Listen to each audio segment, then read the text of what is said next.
and welcome to the Brazilian BA guest. It's a pleasure to have you here. If you are not yet subscribed to the Brazilian BA channel, please do so right now and click on the bell so we can advise you whenever we have a new video here in our channel. I always have different guests to talk with me about something that's related to business analysis. And today I have the author of more than 13 books, someone who explains things in a clear way and with good humor, which is very good. One of the most influential thought leaders related to software requirements engineering, and also a great musician, Mr. Karl Wiegers. Thank you for coming, Karl. Well, thank you very much for that kind introduction, Fabrício. I'm very happy to see you again. Oh, it's my pleasure and my honor. You know, Karl, when I invited you to do something fun, you probably thought I would invite you to drink some wine, because I know that's something you like, or to play some music. But that's not it. It's another thing that you like as well, and I know you are in love about it. It's requirements.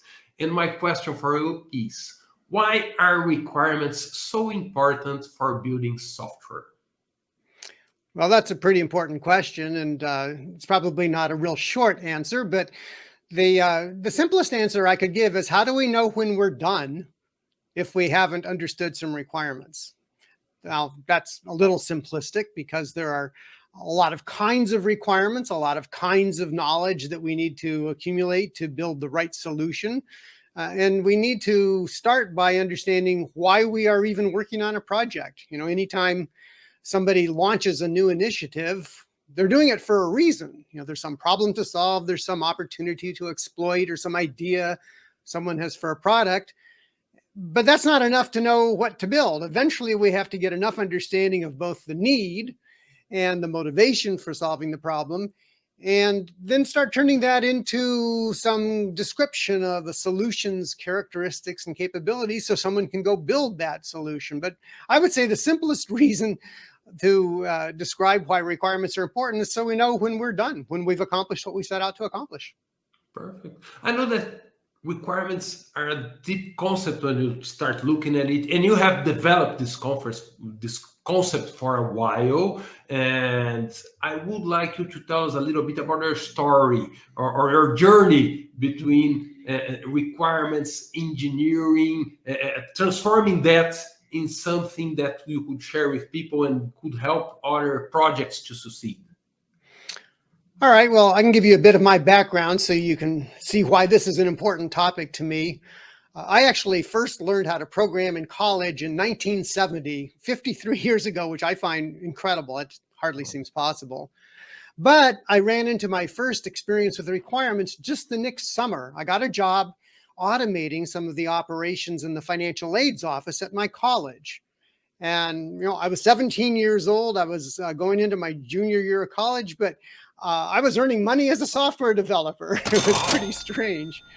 So I had to understand what the director of the financial aids office was trying to accomplish, so I could use my 2 credits of Fortran to build him some useful solution. So all of my college degrees are in chemistry, but I stayed interested in software. And I started out as a research scientist when I went into industry, but I went into software full-time about 40 years ago. And I had another observation that let me know that requirements were important.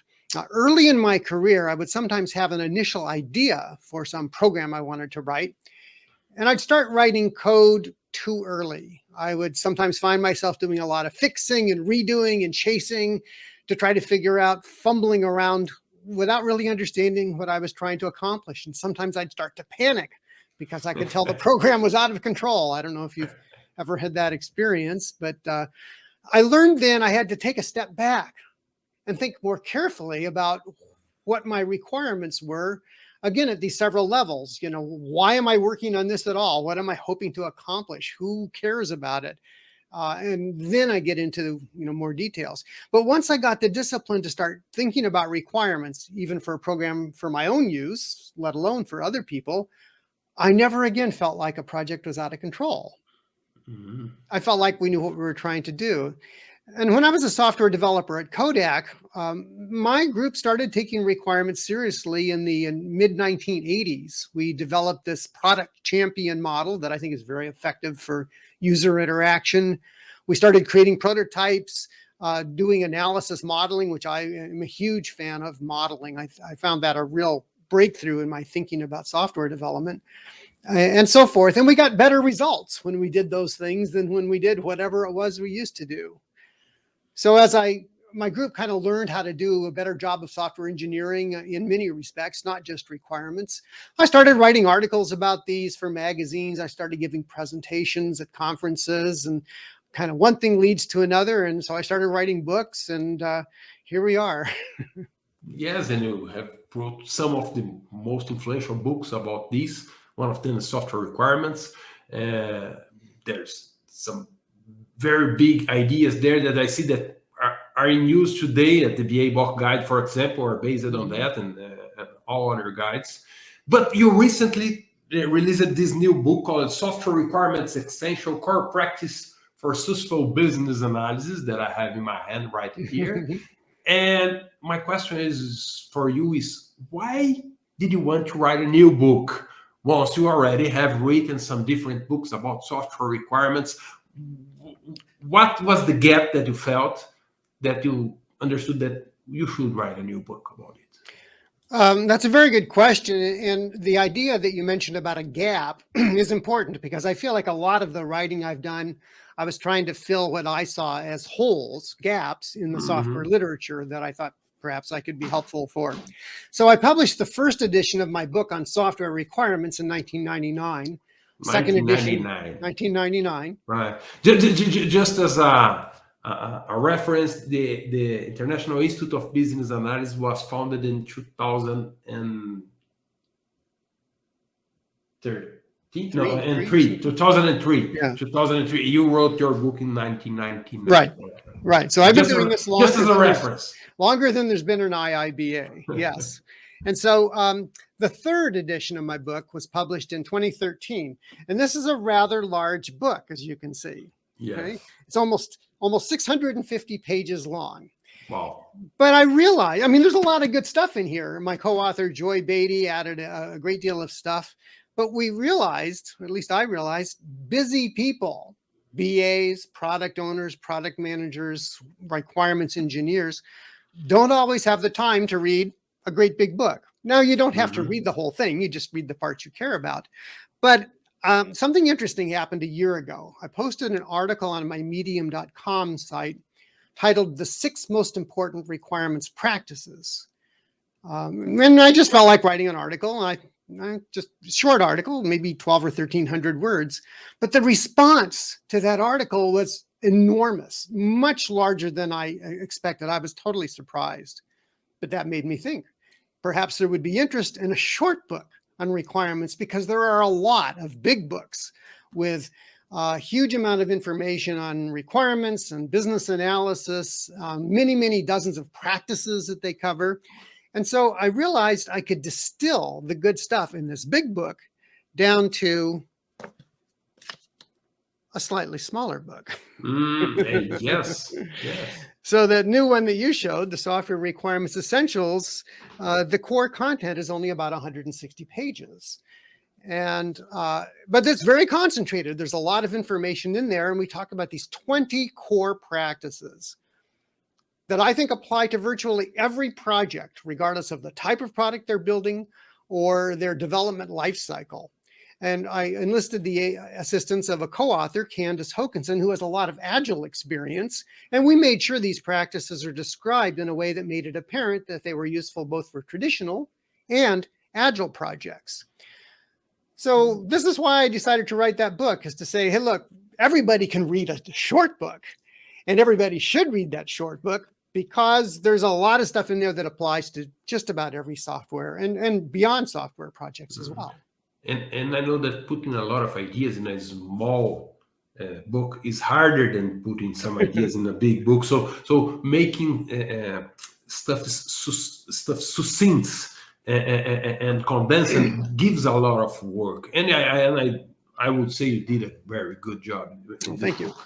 And as you mentioned, different approach for developing or software or developing products. I would like to mention agile and traditional, and so these are the most used on, and always there is hybrid stuff on the middle of it. But people who are working in agile, they usually talk about stories, they talk about epics, backlog items. They don't usually talk about requirements, or they usually don't use this word to talk about what they're doing. And I think that's kind of funny, because sometimes people think requirements and stories are different stuff. And I would like to hear from you, how did the concept of requirements evolved over time, and how are the agile practices dealing with requirements? Um, well, requirements have been known for a long time as being important. It's just that people weren't very good at it. And so on the one hand, I think what's changed in the last 15 or 20 years is more people have come to understand that understanding requirements is essential to success. They let you answer some important questions that we talked about earlier, like why are we working on this project? Who are we trying to satisfy? How will we know if our solution is good enough? Those are important questions.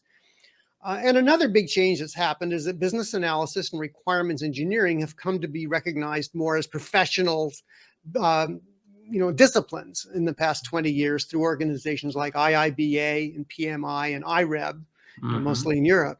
So we've developed a lot of toolkits, bodies of knowledge, techniques that can be used. But I fear that some of that progress has been undermined by simplistic agile approaches that don't seem to recognize the importance of carefully thinking about requirements, and maybe misinterpret the Agile Manifesto's statement of valuing working software over comprehensive documentation to mean, oh, well, we just don't need to write requirements. And personally, I have a problem with that, because human memories are not very reliable.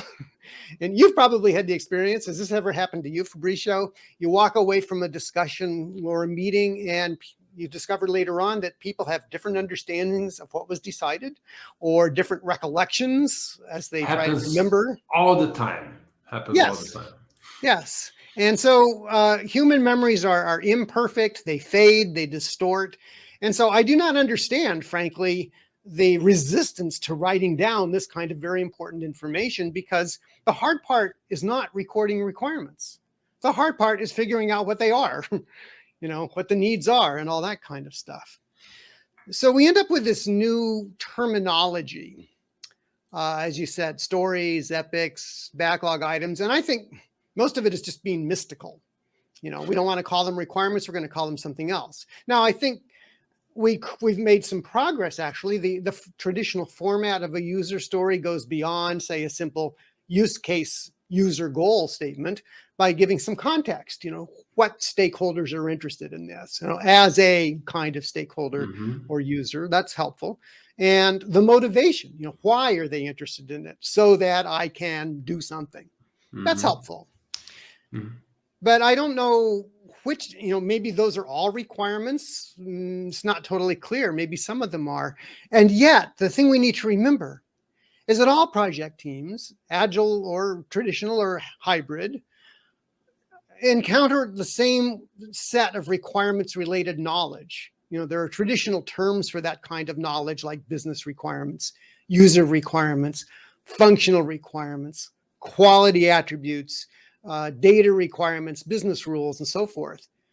Just the fact that you're taking a different software development approach doesn't change the fact that developers need that same knowledge, that same information, to be able to build the right solution correctly. That hasn't changed. So calling it something else, or just calling them all stories and throwing them in the backlog to be addressed at the right time, that strikes me as a step backward, because you're just making this pile of stuff. And yet I find it valuable to organize this big collection of different kinds of knowledge into various categories so I can see the connections between them. I can identify gaps. I can represent information in the most effective communication form for other people, depending on the kind of information it is. And so I don't think there's anything special about agile requirements, but I think there's this terminology that maybe masks the fact that we're still talking about requirements. For sure. And undoubtedly, if you can structure requirements in a way that makes sense and can correlate with each other, that all makes a lot of more sense. It's easier to understand, easier to analyze, and you can use stories as a technique because Sure. they're a nice and good technique for that, but they're still requirements. Because the goal of all requirements development work is clear and effective communication. Perfect. It's not purity of style. It's not rigid conformity to some rule book. It's not, following whatever pattern is the most popular today. It's clear and effective communication. And there are many ways to do that.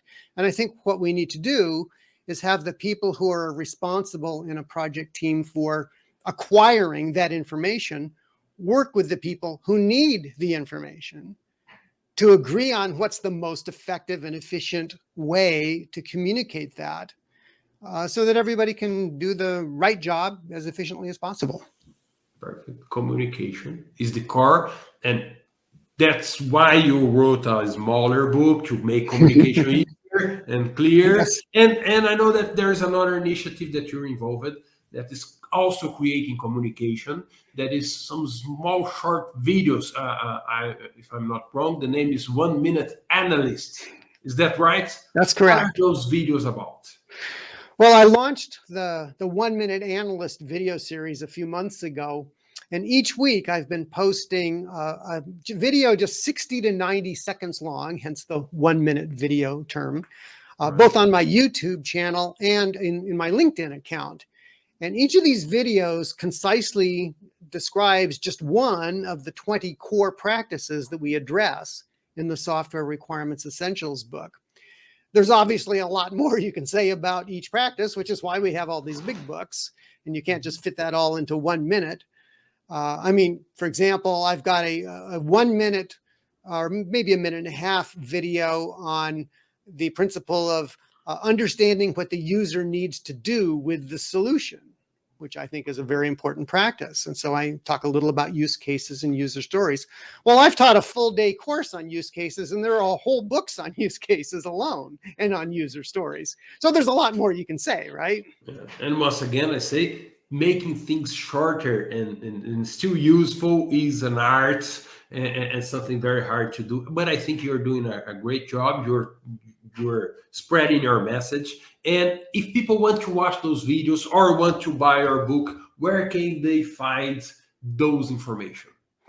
Well, the website for the book is a good starting place. It's softwarereqs.com. And there you can see a description of the book. There's a reading sample, so you can see, what kind of stuff is in it. There are a bunch of downloads also, too, that we describe in the book. There's checklists and templates and spreadsheet tools. Again, I like these little work aids because they just remind me to do things that I might forget to do when I'm very busy.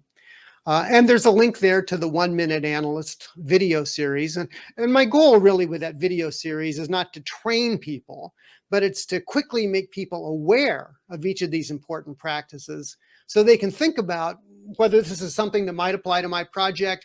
I should learn more about it because it will help us be more effective or more accurate or reduce risk. And I think so. The good starting point is softwarereqs.com because you can learn about all of these useful things and find some information about a nice short book.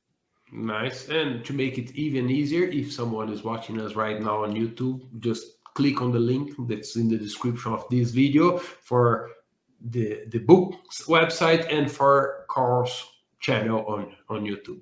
Karl, I would like to thank you very much for coming today. It was really a pleasure to have you here. Well, thanks very much. It's always great to see you, and I appreciate the chance to share some of these important ideas.